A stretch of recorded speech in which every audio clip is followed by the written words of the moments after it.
Assalamualaikum warahmatullahi wabarakatuh. Kami dari kelompok 6 Komunikasi Digital dan Media Sosial. Di sini kami akan mempresentasikan hasil dari resum materi kelima, 6, dan 7. Nah, melalui presentasi ini kami akan membahas 5 platform utama yaitu Instagram, TikTok, Twitter atau X, Facebook, dan juga YouTube, yang dimana tujuannya untuk memahami bagaimana masing-masing platform tersebut bisa dimanfaatkan secara strategis sesuai kebutuhan audiens dan juga tujuan komunikasi. Dan di sini saya bersama keempat orang teman saya. Perkenalkan, nama saya Amanda Novita Syawaluna. Saya Kak Westin. Saya Nanta Zara. Saya Zara Naswa Usmadi. Dan saya Febri Sadewi Pujanti.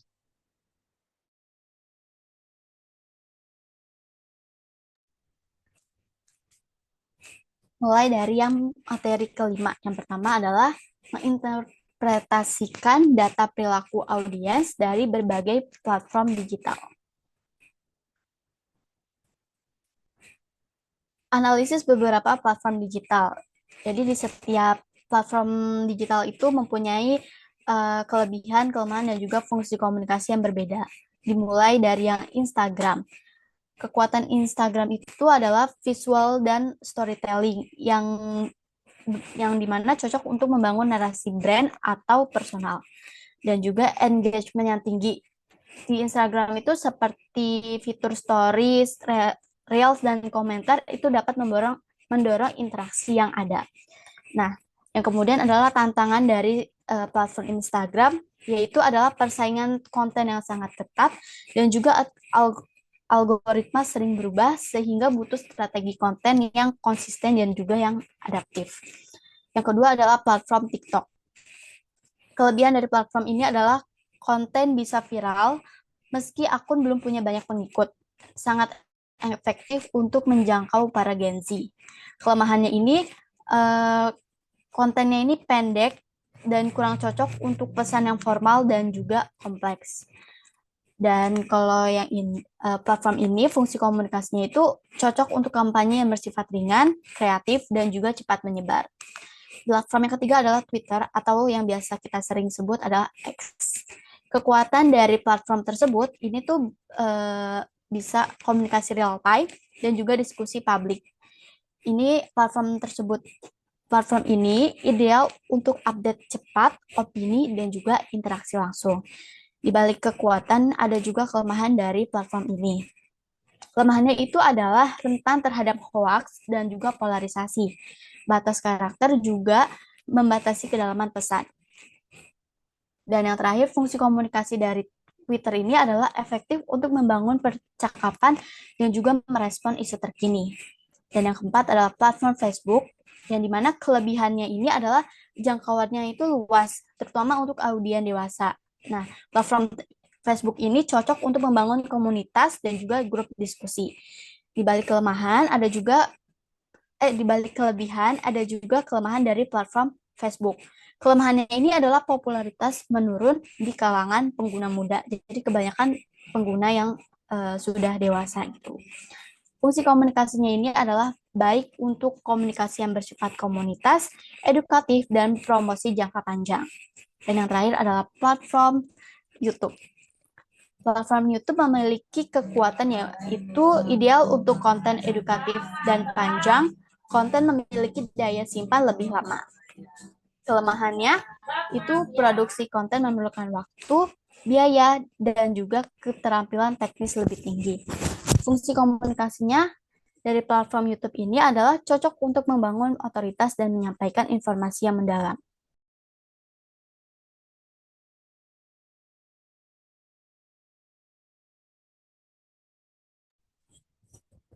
Dan ini ada tabel perbandingan data perilaku audiens per platform digital.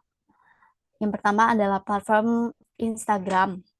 Jenis-jenis data yang diamati itu kalau di Instagram biasanya like, komentar, share, save, reach impression, dan story view.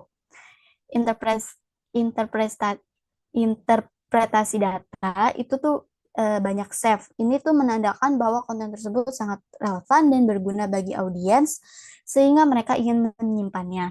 Dan juga ada yang banyak share. Banyak share ini menunjukkan bahwa konten mudah dibagikan dan dianggap layak untuk disebarkan. Dan yang ketiga ada reach atau impression tinggi, yang berarti konten ini tuh menjangkau audiens yang lebih luas. Dan yang terakhir adalah story view yang tinggi. Nah, story view tinggi ini menandakan audiens ini aktif mengikuti update sehari-hari. Jadi secara keseluruhan, Instagram ini lebih fokus pada keterlibatan berupa respon interaktif seperti save, share, dan komentar. Dan yang kedua adalah platform TikTok. Jenis data yang diamati itu ada views, terus completion rate. Completion rate itu berapa banyak orang yang menonton sampai selesai. Terus ada komentar, terus ada duet atau stitch, terus like and share. Nah, interpretasi data yang pertama completion rate tinggi. Konten TikTok itu dianggap menarik sehingga penonton itu banyak yang menonton bertahan sampai akhir. Terus banyak duet atau stitch. Nah, dari adanya duet atau stitch ini, konten berhasil memicu interaksi kreatif atau respon lanjutan. Dan yang ketiga banyak share. Dengan adanya banyak share, berarti menandakan konten itu dianggap viral atau penting untuk dibagikan kepada khalayak. Dan yang terakhir adalah komentar yang tinggi. Biasanya kalau komentar tinggi ini menunjukkan adanya aktivitas diskusi dan juga interaksi antar pengguna. Jadi, platform TikTok ini lebih menekankan partisipasi aktif audiens dan juga viralitas konten melalui fitur kreatif seperti duet dan stitch.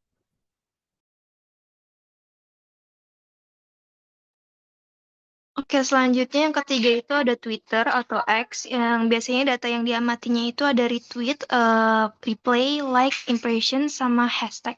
Dan interpretasinya itu dilihat dari banyaknya retweet, yang dimana pesan relevan dan mudah disebarkan. Kemudian ada banyaknya replay negatif, yang dimana itu berpotensi krisis atau isu sensitif. Impression tinggi, bisa dibilang tuh tweetnya mendapatkan banyak perhatian publik. Kemudian terakhir ada hashtag ramai, yang dimana itu biasanya topik yang sedang naik atau viral-viralnya. Keempat itu ada Facebook. Data yang biasanya diamati di Facebook itu ada like, komentar, share, reach, aktivitas di grup. Interpretasinya, grup aktif berarti audiens suka berdiskusi dan bertukar informasi. Kemudian share tinggi yang berarti konten dianggap relevan bagi komunitas. Ketiga itu komentar banyak. Dengan komentar banyak berarti konten banyak memancing interaksi dari banyak khalayak. Reach besar, konten berarti dapat menjangkau komunitas yang lebih luas. Kemudian yang kelima ada YouTube. Biasanya di YouTube ini yang diamati adalah view, watch time, view durations, like, komentar, CTR, subscriber, grow, dan interpretasinya itu watch time tinggi. Yang berarti konten ini sesuai dengan ekspektasi dan menarik. Kemudian ada CTR rendah, ini tuh berarti judul atau thumbnailnya itu kurang menarik. Kemudian yang ketiga, view duration tinggi, yang berarti penonton menonton sampai hampir selesai. Dan terakhir, subscriber naik, ini berarti kontennya tuh meningkat dan ketertarikannya jangka panjang. Next. Jadi kesimpulan di materi 5 ini, setiap platform digital memiliki fungsi dan karakter audiens yang berbeda, sehingga data perilaku pengguna harus diinterpretasikan sesuai konteksnya. Instagram dan TikTok efektif untuk audiens muda dan konten visual yang cepat menarik perhatian, sedangkan tweet atau X ini cocok untuk komunikasi real time, sedangkan Facebook kuat untuk komunikasi dewasa, dan terakhir YouTube unggul dalam konten edukasi panjang. Dengan membaca indikator seperti ini, seperti like, share, retweets, completion rate, dan watch time, kita dapat memahami apa yang diminati audiens dan lebih menyesuaikan strategi komunikasi agar lebih tepat sasaran dan efektif. Oke, jadi di materi ke-6 ini ada menyusun strategi di platform digital. Kayak yang tadi dijelasin, kan beberapa platform digital tuh punya karakteristiknya masing-masing ya. Makanya itu kita di sini menyusun beberapa strategi digital. Oke, stop di sini. Analisis beberapa platform digital. Jadi kalau kita melihat Instagram ini, Instagram tuh sangat kuat di storytelling dan visual ya. Gimana postingan itu, elemen-elemen di dalam postingannya, terus storytellingnya juga kayak dari captionnya, kayak terus gimana sih cara pembawaan si users ini buat diarahin kemana nih buat audiensnya kayak gitu. Terus juga engagementnya tinggi pada anak muda karena balik lagi ke visual dan storytellingnya. Mereka tuh mengikuti tren-tren anak muda sekarang. Terus buat tantangannya itu adalah perubahan algoritma dan kompetisi konten yang sangat tinggi. Kenapa? Balik lagi ke awal, karena visual dan storytelling.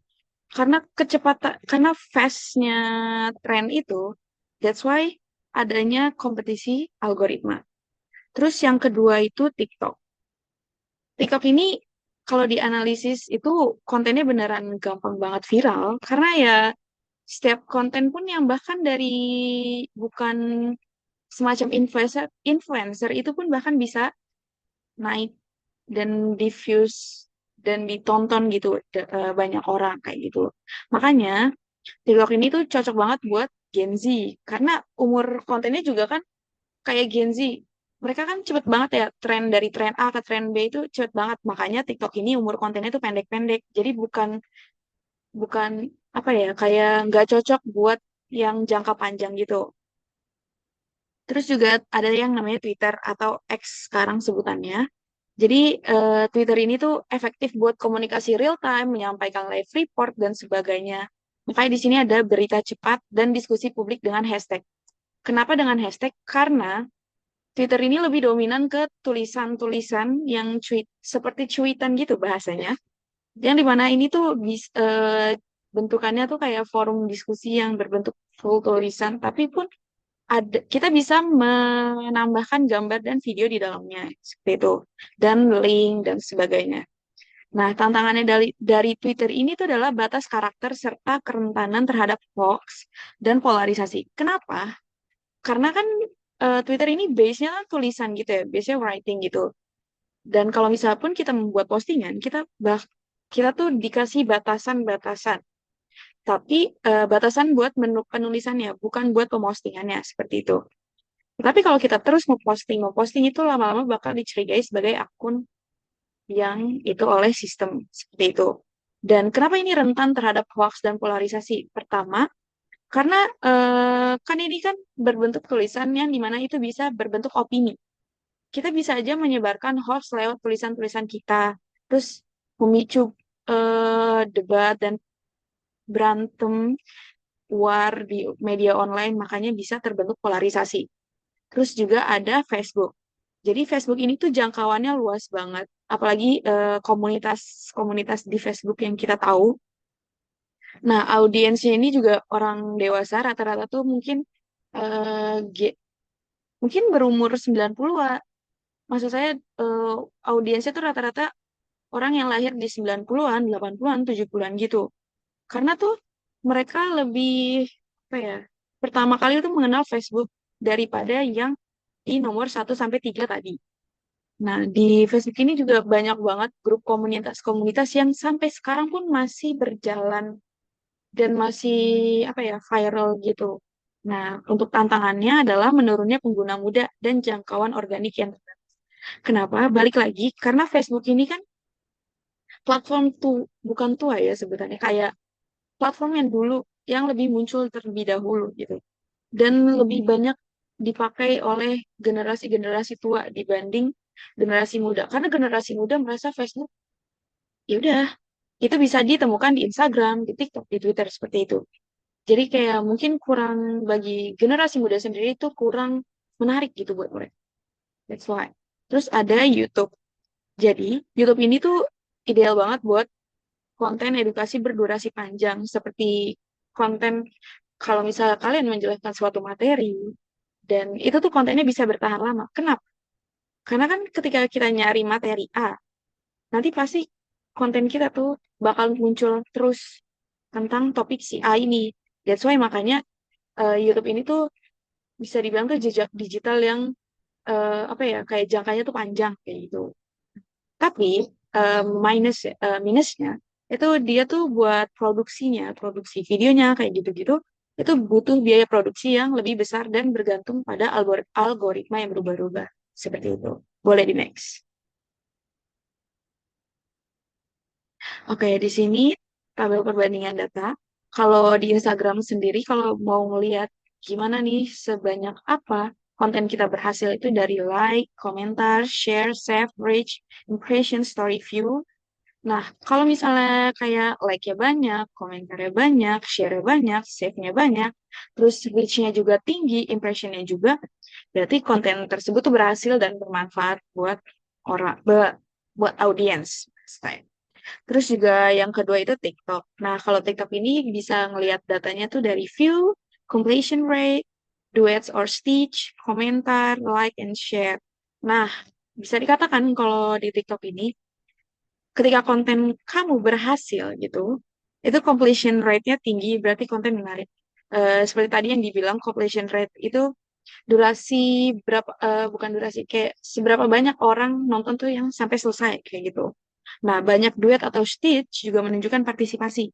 Partisipasi di sini maksudnya, oh banyak nih yang tahu tentang konten ini, makanya mereka juga ikut berpartisipasi lewat duet or stitch ini. Terus juga di Twitter ini ada lewat retweet, reply, like, impression, hashtag. Terus juga ada lagi yang namanya quote retweet atau quote tweet gitu. Jadi kalau misalnya retweet kita banyak, misalnya tweetan kita tuh retweetnya banyak, berarti itu pesan yang kita tulis itu relevan atau mungkin banyak yang relate dan juga kalau yang like-nya banyak juga seperti itu. Tapi berbanding terbalik kalau misalnya tweetan itu tuh eh, quote retweetnya atau komentarnya itu banyak, itu bisa juga mengandung kayak kalau tweetan itu tuh berpesan, isi pesannya itu negatif kayak gitu, dan itu bisa berpotensi krisis. Lalu ada Facebook sendiri. Kalau Facebook sendiri itu dilihat dari like, komentar, share, reach, dan aktivitas grup. Kenapa ada aktivitas grup? Balik lagi. Eh, Facebook ini tuh kayak base-nya tuh kayak isinya tuh kebanyakan komunitas gitu. Emang beberapa tuh ada yang posting di akun mereka gitu. Tapi tuh pengguna Facebook lebih banyak guna using Facebook buat di community itu. That's why kayak interpretasinya di sini kalau misal grup aktif berarti audiens suka diskusi. Makanya kalau grup aktif berarti kan audiensnya itu banyak melakukan sesuatu di aplikasi itu kayak gitu. Terus juga share tinggi berarti kontennya relevan. Balik lagi sama kayak yang di atas. Kalau misalnya banyak yang share berarti kayak oh konten ini tuh menarik nih buat orang, kayak buat dibagikan ke orang biar orang nih lebih tahu kayak gitu. Terus juga ada yang namanya YouTube.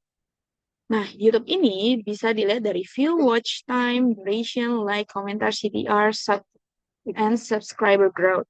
Jadi kalau misalnya watch time-nya tinggi, kayak mungkin banyak gitu, berarti konten juga sesuai ekspektasi. Jadi berarti kayak konten ini kayak, oh orang audiens ini nonton konten kita tuh yang beneran dan isi konten kita juga bermanfaat buat mereka kayak gitu. Nah, kalau misalnya CTR rendah berarti judul atau thumbnail yang kurang menarik. Nah, terus juga kalau misalnya di YouTube ini kalau misalnya video kita emang menarik, biasanya tuh nanti komentar-komentar itu banyak dan biasa berisinya komentar positif kayak terima kasih Kak sudah membuat video ini, terima kasih dan sebagainya seperti itu. Boleh di next. Baik, selanjutnya yaitu strategi di platform digital. Nah, generasi Z aktif di TikTok dan Instagram Reels. Konten yang efektif itu video pendek, kreatif, challenge, meme, dan storytelling ringan. Tujuannya itu buat ningkatin awareness dan engagement. Generasi milenial banyak di Instagram dan YouTube. Mereka biasanya suka konten edukasi, tutorial, tips, review, dan Instagram story interaktif. Di YouTube, durasinya 5-10 menit. Tujuannya buat ningkatin engagement dan consideration. Nah, untuk dewasa muda lebih aktif di LinkedIn dan Twitter. Kontennya berupa artikel profesional, infografis, thread informatif, dan webinar. Tujuannya itu untuk kebutuhan thought leadership dan networking. UMKM atau komunitas lokal lebih efektif di Facebook Group dan WhatsApp dengan konten edukasi bisnis, diskusi grup, dan promosi produk lokal. Tujuannya itu untuk ngebangun komunitas dan conversion. Eh, dan keluarga atau orang tua banyak di Facebook dan YouTube dengan konten parenting, kesehatan, dan tutorial praktis. Nah, tujuannya itu untuk awareness dan edukasi. Untuk audiens global, platform yang dipakai biasanya YouTube, Twitter, dan Instagram dengan konten bilingual, tren global, dan challenge internasional untuk jangkauan yang lebih luas.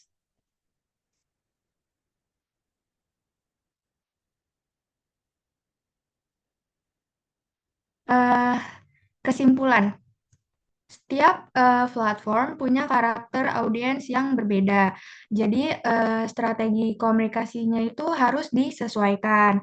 Format konten juga penting. Contohnya tuh kayak TikTok untuk konten cepat, LinkedIn untuk profesional, dan YouTube untuk edukasi panjang. Nah, evaluasinya pakai data seperti CTR, engagement rate, dan watch time supaya hasilnya lebih tepat sasaran. Oke, selanjutnya masuk ke materi menulis teks di platform digital. Nah, kan setiap platform itu punya gaya dan matriksnya sendiri. Nah, jadi cara menulis kontennya itu harus mengikuti karakter platformnya. Di sini ada Instagram. Nah, Instagram itu fokus pada visual storytelling dengan audiens muda. Matriksnya seperti reach, impression, save, dan share menunjukkan apakah konten itu relevan dan bermanfaat. Selanjutnya itu TikTok. Nah, TikTok itu unggul di video pendek dan viralitas cepat. Completion rate dan duets atau stitch dipakai untuk lihat seberapa menarik kontennya. Nah, yang tiga itu Twitter atau X, kuat di real time dan diskusi. Retweet dan reply menunjukkan apakah pesan kita itu relevan dan gimana sentimennya gitu. Dan Facebook banyak dipakai audiens dewasa dan grup komunitas. Share dan aktivitas grup penting untuk melihat keterlibatan. Dan yang terakhir itu ada YouTube. YouTube dipakai untuk edukasi panjang dan konten yang searchable. Watch time dan CTR menggambarkan kualitas konten dan daya tarik judul atau thumbnail.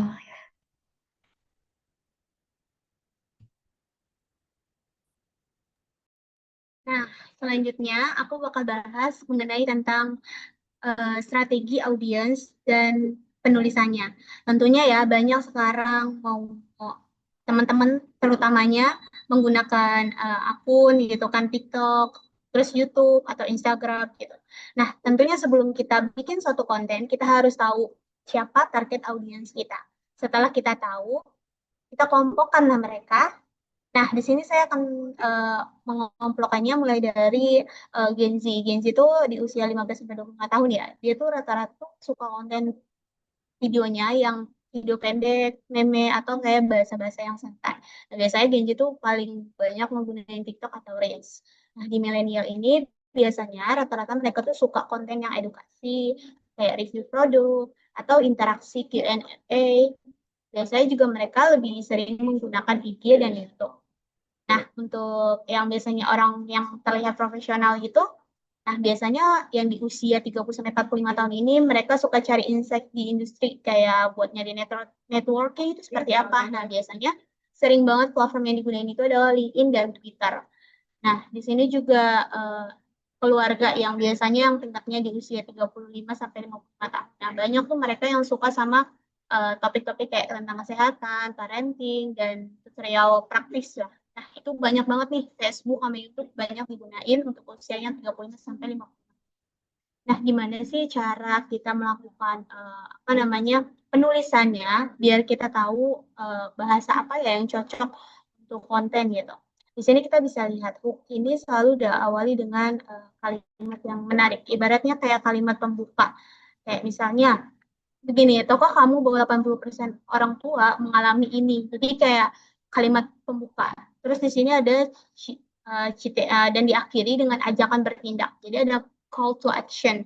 Nah, di sini tuh misalnya yuk coba tips ini sekarang kayak gitu misalnya.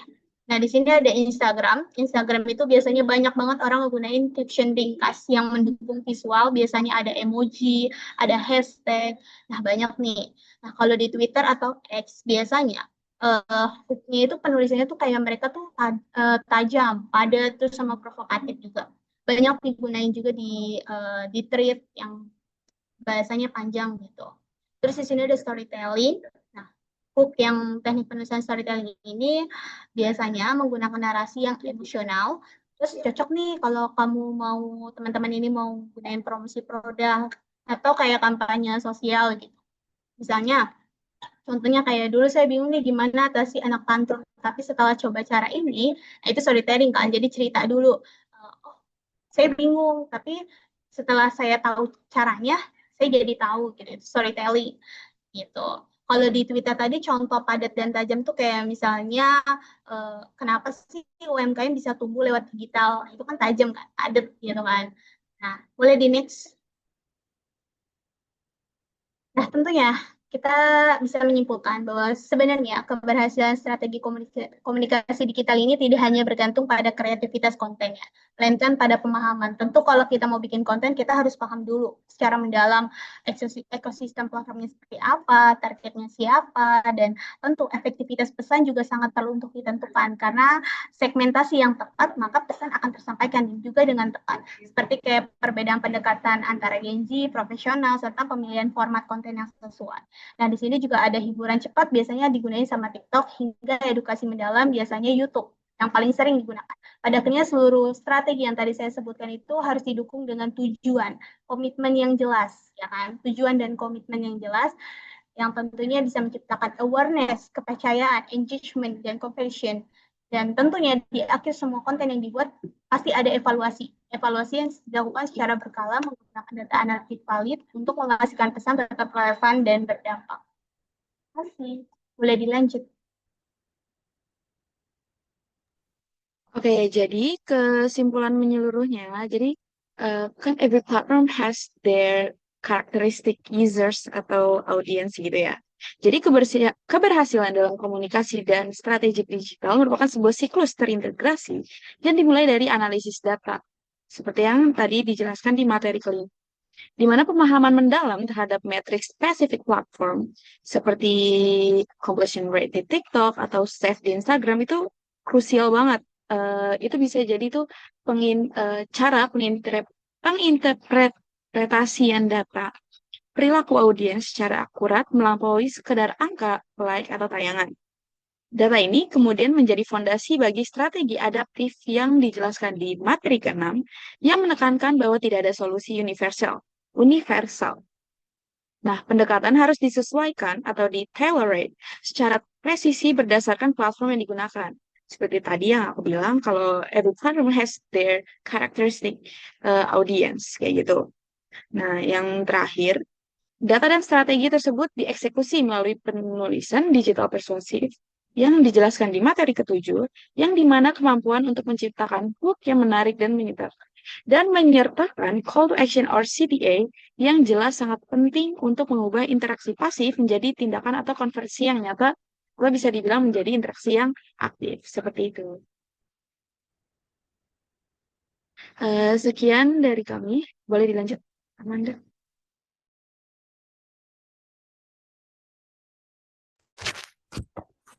Presentasi dan pemaparan hasil dari resume materi kelima, 6, dan 7 dari kelompok kami. Semoga apa yang kami sampaikan dapat bermanfaat dan juga dapat tersampaikan dengan baik oleh para audiens. Terima kasih untuk waktunya. Wassalamualaikum warahmatullahi wabarakatuh.